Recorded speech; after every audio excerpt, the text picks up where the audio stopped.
अस्सलाम वालेकुम वखाई साहब, बहुत बहुत शुक्रिया आपके वक्त के लिए। वखाई साहब, एक बार फिर अब शोर बपा है इदारों की सियासत में मुदाखलत का, लेकिन बराह रास्त इदारों को जो है मुनासिब तनकीद का निशाना बनाया जा रहा है, बल्कि सोशल मीडिया के ऊपर एक मुहिम शुरू हो गई है। हु इज़ बिहाइंड दिस और इसका मोटिव क्या हो सकता है इस वक्त? मैं आपको बिल्कुल सीरियसली इस हवाले से बात करना चाहता हूँ कि 3.5 साल से PTI बाकायदा एक अहम अदारा, फ़ौज का अदारा है, साफ बात करनी चाहिए, उसके ख़िलाफ़ मुहिम चला रही थी, ये कह के वो एक पेज पर है, वो एक पेज पर है, वो एक पेज पर है। यानी जो उनकी फॉलिस थी उनकी जिम्मेदारी भी वो एक्सक्लूसिवली लेने के लिए तैयार नहीं थे, फ़ौज को घसीट लेते थे बीच में। तो मैं तो ईमानदारी से समझता हूँ कि ये कैंपेन उस वक्त से चल रही थी जब से ये तराना गा रहे थे कि फ़ौज जो है ऑन द सेम पेज है और ये कि हमारे हर काम में उसकी मुआवनत शामिल है। एक दूसरी बात यह है कि ये जो मरियम का आपने क्लिप दिखाया है, वो जो लफ्ज़ न्यूट्रल है वो वाकई PTI की छेड़ बन गया है। आप ये देखिए, ये कहा किसने था?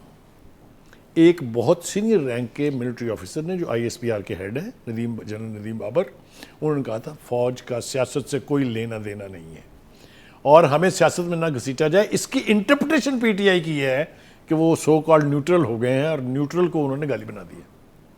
तो दोनों ही सूरतों में, जो पहले हो रहा था तब भी और जो अब हो रहा है तब भी, ये PTI इसकी रिस्पॉन्सिबल है। दूसरी बात, सोशल मीडिया, जिन अकाउंट्स से वहाँ अब दुश्मन तराजी हो रही है मुल्क के एक इंतहाई रिस्पेक्टेबल एक अहम अदारे पर, ये वही अकाउंट है जहाँ से नून लीग के लीडरों की ऐसी तैसी की जाती थी, चाहे वो नवाज शरीफ था, चाहे वो मरीम नवाज थी, चाहे जो भी था, सफदर जो है उनके हवाले से, कैप्टन सफदर के हवाले से।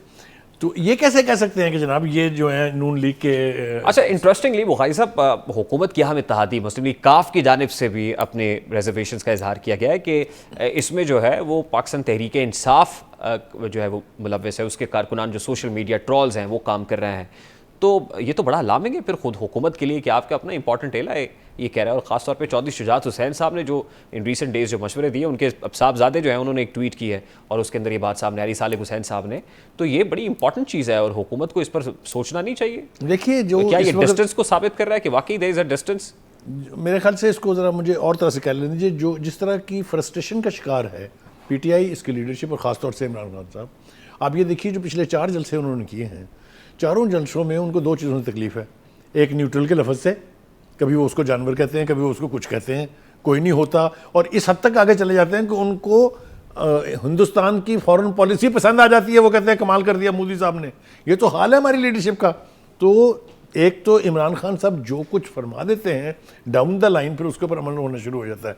चूँकि न्यूट्रल के लफ्ज़ को उन्होंने छेड़ बनाया हुआ अपनी, लिहाजा उनके सारे सोशल मीडिया हैंडलर्स जो हैं वो उसकी ऐसी तैसी करने पर तुले हुए हैं। मेरे ख्याल से मेरा मशवरा है ये मुखलिसाना आपके प्रोग्राम में कि जितनी जल्दी वो ये मुहिम बंद कर दें उनके फ़ायदे में है, वरना ऐसा नुकसान होगा PTI को कि सदियों तक याद रखें। अच्छा वखार साहब, ये फ्रस्ट्रेशन की वजह से हो रहा है, ये गुस्से की वजह से हो रहा है, ये एक सेंस ऑफ डिफीट है जो छलक रही है स्टेटमेंट्स के अंदर, ट्वीट्स के अंदर, सोशल मीडिया कैंपेन्स के अंदर।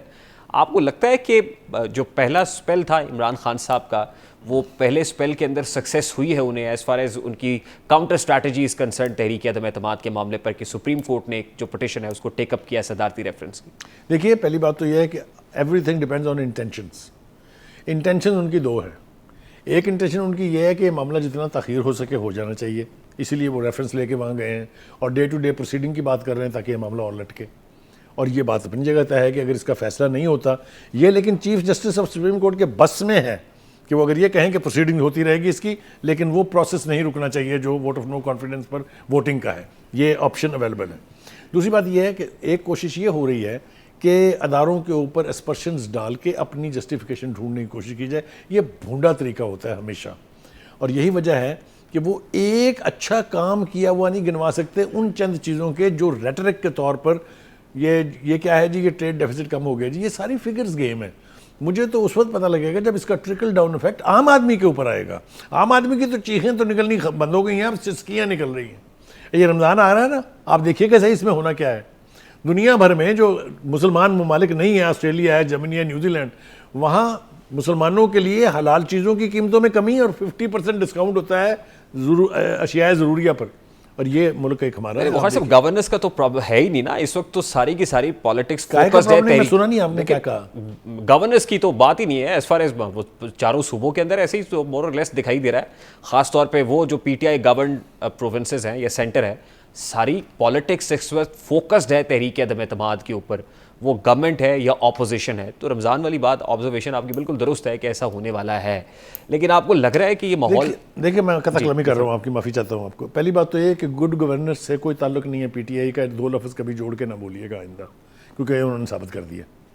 दूसरी बात यह है कि देखें, फ्रस्ट्रेशन के भी तरीक़ाकार होते हैं। जिस तरीके से इमरान खान साहब कंडक्ट कर रहे हैं, जिस तरीके से पीटीआई बिहेव कर रही है, ये जो उन लीडरों के घरों के ऊपर हमले हो रहे हैं, जो उनके ऊपर सोशल मीडिया में जो कुछ बातें कही जा रही हैं, जो स्पोक्समैन की ज़बान है, जो स्पेशल असिस्टेंट है प्राइम मिनिस्टर के, मैं नाम भी नहीं लेना चाहता उनका, जो ज़बान उन्होंने इस्तेमाल की है, इसको आप कहते हैं कि ये गवर्नेंस है? इसको आप ये कहते हैं कि ये हुकूमत है, इसका आवाम से कोई कनेक्ट है? मैनेजमेंट है, बैड गवर्नेंस है, बल्कि क्योंकि गवर्नेंस लेस है, अटर फेलियर, पुअर परफॉर्मेंस है। बिल्कुल ठीक है। अब मुझे लास्टली सर ये बताइएगा, एक कॉमनर भी जानना चाह रहा है कि आज ये जो कुछ हुआ है और अदालत से अब पार्लियामान के इशू को अदालत के अंदर जो है वो सेट करने की कोशिश की जा रही है, आपको लगता है is there any way out for government? देखिए गुजारिश ये है कि मैं as a student of law ये मैं कन्विक्शन के साथ कह रहा हूँ कि जो चीफ जस्टिस के आज रिमार्क्स थे कि वोटिंग का राइट जो है वो रेजिस्ट और हिंडर नहीं होना चाहिए किसी भी स्टेज के ऊपर, तो मेरे ख्याल से तो सुप्रीम कोर्ट ने अपनी इंटेंशन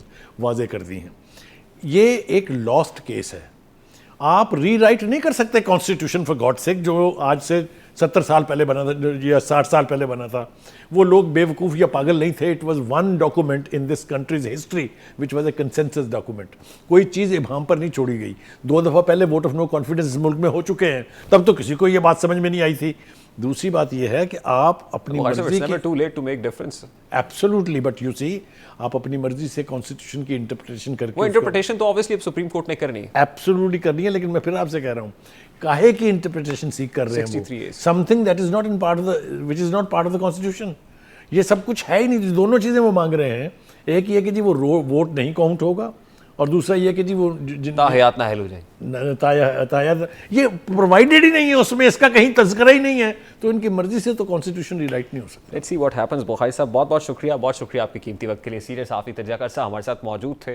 वो तो कह रहे हैं कि ये पॉसिबल ही नहीं है, लेकिन हुकूमत बड़ी होपफुल है कि मामला जो है वो हुकूमत के हक़ में आएगा, कि ये जो पार्टी से इनहराफ करेंगे, पार्टी पॉलिसी के अगेंस्ट वोट देंगे, काउंट नहीं होगा, और फिर ये डिफेक्शन क्लॉज वाले ताहयात नाहिल हो जाएंगे। होना क्या है,